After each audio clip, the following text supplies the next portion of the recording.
kuangalia sijui Nairobi nani imewekwa. Ya pili Mr. Speaker, haraka. We as the people who supporting William Samoei Ruto, we have no regret. And we are ready to support William Ruto up to 2032. Ile kitu nasema is very simple. To us we have a candidate called William Samoei Ruto. Nyinyi mjipange kwa sababu sisi tumekuwa kwa opposition, tumejua. Kuna wengine wamekuwa hapa wamekuwa kwa opposition that hata wajui serikali ni nini. Ndugu yangu kama Kiperenge nasikia akiongea hapa from 2007 alikuwa kwa opposition. 2013 opposition. 2017 opposition.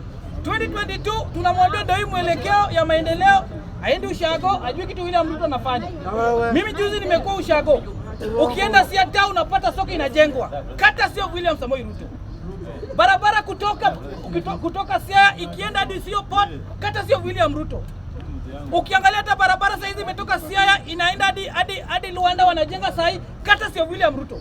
Sasa mtu akikuja hapa kusema ni mtu ajui kitu anaendelea. Yeye kazi ni kupinga William Ruto hapa na ajui kitu anafanya. Ya mwisho Mr. Speaker. Mimi nataka kusema hivi. Mimi kama Dandrai, there's a youth, sasa kama youth nasikia wengine wanasema oh Gen Z. Who is Gen Z? Nini ndio Gen Z? Kwa sababu hata sisi ni Gen Z and we are supporting William Ruto. Na kama Gen Z ni Gen Z, then tunataka hizi vitu wanapanganga waache kupanga kwa social media. Kwa sababu hata sisi tuko kwa social media. Wakuje tuone if they can fight real hapa kwa street, waone ni wangapi, tuhesabu, waweke partners waweka.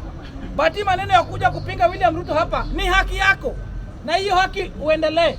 Na wale wako na chuki na Raila Amolo Odinga, kwanza watu wa Central, siogopi kusema, mjipange sawa sawa kwa sababu next month zile suti tulishona ya 2022 tutatumia Mr. Speaker. Thank you, Dandrai.